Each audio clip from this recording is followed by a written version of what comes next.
Hey guys, it's Courtney with the Kitchen Garten. I'm so glad you're here. This is kind of a new thing that I've been thinking a lot about over the last couple of months as we've had the winter to um, rest. I really did take a rest this winter and didn't really grow anything. I planted my garlic in the fall and some broccoli that honestly just did not do well. I had ended up with some black rot on the stem, and I was like, I think it's time just to take a little bit of a break. Our life was also really busy, 3 kids, and so it was perfect. It's just what we needed. But it did get me thinking about preparing for the spring. It's always one of my favorite times of year, and as a gardener, I just get really excited about what I'm going to grow each season. But that usually comes along with quite a bit of spending. So come along with me as I talk you through my reasoning for trying to have a no spend spring and summer garden season. So let's get started.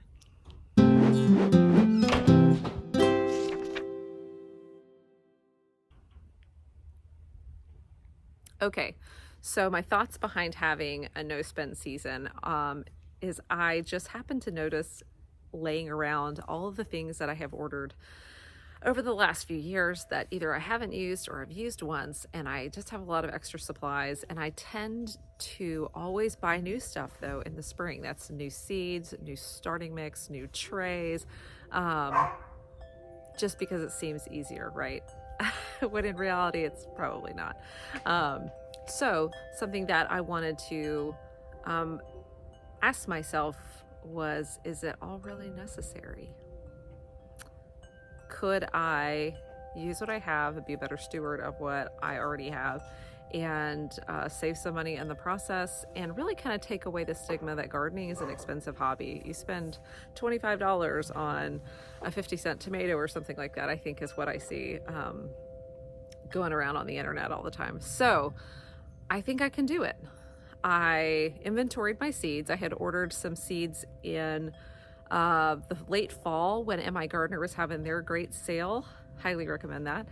And so I don't think there's anything that I need. I have a couple of disclaimers that I'll talk about, areas I know I'm going to have to spend at least a little bit of money, but I think overall my goal is to keep the entire cost of what I spend for the spring and the summer less than $50, and I think I could totally do that.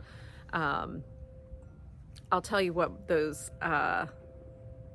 exceptions to my rule are in just a second, but let me first just kind of walk you through what I discovered when I started inventorying what I already had, and maybe you need to do the same thing. If you're like me, you'll also have gardening stuff scattered here and there, and I was a bit surprised. It's also going to cause me to be a bit more intentional about like my compost pile, which I'm looking at right now and is covered in wheatgrass because I had some wheat berries that had bugs in it, and I just want to throw it in the trash. I was like, well, put it in the compost.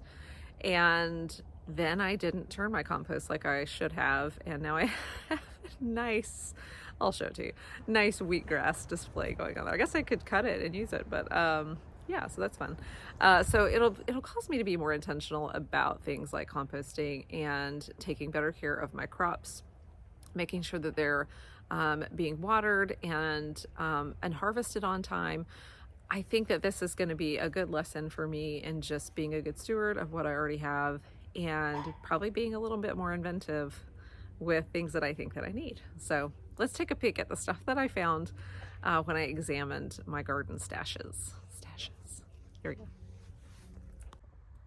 Okay, so I had just a few. I don't keep a ton of fertilizer and stuff like that. I'm a little mixed bag on whether or not I fertilize, but I did have enough insecticidal soap. You'll see back there Captain Jack's Dead Bug, which I like for worms, but I have some bone meal, some tomato fertilizer, some compost starter, and that plastic bag back behind there is my diatomaceous earth.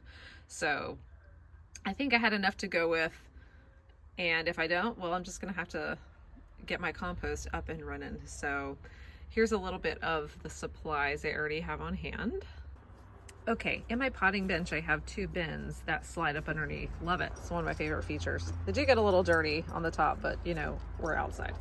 So I did have found some extra wire, Epsom salt, even some extra garden gloves, trowels, limb trimmers, and another trowel. So had plenty of stuff there. I also have another pair of gloves hanging out in my bedroom because why would you not have? They're a brand new pair, a brand new pair of gardening gloves.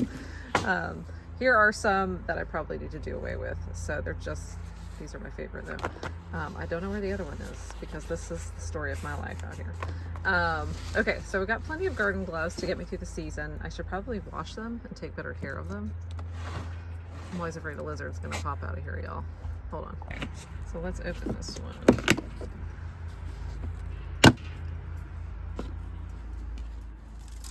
All right, so yes, last year I said I am going to soil block all of my seeds. I never did. So guess who's gonna do it this year? It's me. So I've got a soil blocker, which honestly until 2 months ago I forgot I even had. These are some fertilizer stakes for the fruit trees. So I still had plenty of those from last year. I think, oh, they look kind of dirty, don't they? We'll make it work. So I still have those from last year. And if they don't go in the ground, if they don't stake in the ground, we'll just dig a little divot. Actually have a few seeds in here. Look at that. I still had one. This came last year in a 2-block set, the seed starting mix. And I just moisten it up in my bucket here that's inset into my potting bench. So I still have one of these, and y'all, I found another one in the house. So I've got 2 seed starting mixes. I think that that's going to be plenty for what I'm going to start, what I'm going to start indoors before the season begins. I still have some clips that I can use for my tomatoes and anything else I'm going to stake. Got some little labels back here and a ring gauge that I've never put up. So I think that that's going to be a good way to get my seeds started because I do rely pretty heavily on seedlings, and that is actually going to be one of my little exceptions, but we'll talk about that later. But that soil blocker is great. And right next to this, I've got another bottle of insecticidal soap. I know I can make my own, but sometimes, you know, life gets busy. I have this seedling tray, which I can totally use for starting my seeds indoors this year. I need to get it nice and washed up and sanitized. And then up top, I have these metal trays, and that's what I'm going to use for my seed blocks. So I have all this stuff already, but that's not it. That's not all. So let me pan down to the bottom.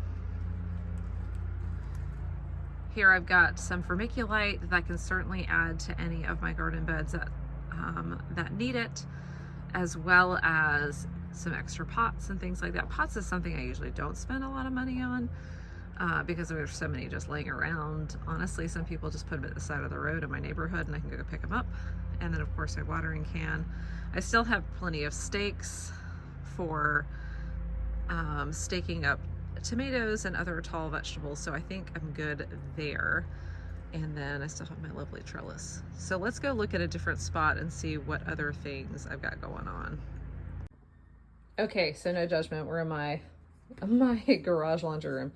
I found 2 seed mats that I'd ordered probably 4 years ago and used one season. So we're gonna use these bad boys to start our seeds indoors. Okay, and then when I was in here as well, I noticed that last year I had ordered some Dolomite Lime and some more Garden Tone. You'll also see back there's some rose food, some ant killer because I live in the land of ants, and some potting soil for cactuses and succulents. But you know what? Times get tough, y'all. We're putting that stuff outside. So these are all things that I'm planning to use as well. You also see hanging back there my herb dryer, and I haven't used that in a couple months, and 'tis time. I need to stop buying my peppermint tea and just start drying my mint. So let's check one more spot. Okay, so maybe the last-ish thing. I have bought 2 of these Good Earth under cabinet grow lights to use to start seed last year, and I just never got around to it. So I have 2 of these. I don't even know if they're going to be good or not, as in like how well are they going to work. I don't know, but I have 2, And then I have this wire shelf that I use for my business supplies. I'm going to be pulling that out and using that as my stand for the grow light system. And I'll let y'all track right along with that because I can't just buy this stuff and not use it. Okay, so I think this is the last of my stash. Maybe. There's also the seeds. Hold on. Okay, so here are the seeds. This is probably one of the biggest motivators of me trying this no spend or low spend garden year. I found these maybe 4 or 5 months ago at a local bin store, and I just couldn't pass them up for $2. Yeah. So anyways, so here are my seeds. This is my seed stash, and everything is broken down. I only have one of these. I know people who have more. Not that we're comparing, but I'm just saying. So everything is broken down by seed type, and some of these are just slapped full of different types of seeds, and I can never grow them all because I don't have enough space. But like all the different types of tomatoes I could be growing, if I just started my own seeds, lettuces, this thing is really packed. Lettuces, which I'll be planting any day now, those can be directly sown. So I have plenty to grow, y'all. If you think about all the food that this contains, it's pretty staggering. So yeah, so here is what I have. Okay, so you've seen what I have, and that includes like soaker hoses of 2 different varieties. I have my garden grids, which I love, and still have those in the beds. I had topped my beds off with some fresh compost back in October, so that's why I think I'm going to be okay as far as that goes. I don't have a great supply of like native soil that I can just dig up and supplement into pots. So my list of things that I'm going to allow myself to purchase for the spring and summer, one is going to be soil, 1 batch of soil. But the reason for that is, well, one, I have a dog who continues to dig holes to China in my front yard. So I've got to fill those in for the safety of others. So I will have to buy soil, and I will supplement those in some pots. I have 2 earth boxes and multiple pots that I'll probably just need to add soil to, but it's not going to be like a cubic yard like I would normally buy. It's going to be a much smaller quantity. The second thing that I'm going to be willing to spend money on is some seedlings, $20 maximum. And that's because I am a master gardener with our Lenore County Master Gardeners, and the plant sale is one of our largest fundraisers, is the largest fundraiser of the year, and I want to be super supportive of that. And the plants are always such great quality. What if I really stink it up trying to grow all of my stuff right here at home? So $20 allows me to support them. It's not breaking the bank, and I know I'm going to get some good quality plants that I will have helped grow and nurture. So there is the option of free plants from the plant sale if I can take from what's left over at the end and pot them up myself. So that's always an option, and I'll keep you all tuned as to whether I spend that $20 budget that I have, or if I end up saving that as well. So I think it'll be an absolute miracle if I can see this through. And my goal is just to be much more intentional this year with everything that I already have, and not to have new and shiny things. Or like I in a greenhouse or something like that. So, but anyways, so I hope you'll follow along with me on this journey. And I would love to know if you have to curb your garden spending and really rein yourself in from spending too much. So I think that there's just so much out there and so many great, good things. I mean, I sell garden planners myself on my site, which honestly, that helps you to not spend as much because you can inventory what you do have, but it's still an expense. Where you could just use a notebook, and that's totally fine too, that you might have laying around. So I just encourage you to consider how much you spent in the past, what supplies you may already have on hand that could be reused, and just how to use the things that you've already got. So I hope you find this helpful. I hope you'll follow along on the journey, and I'll see you guys real soon.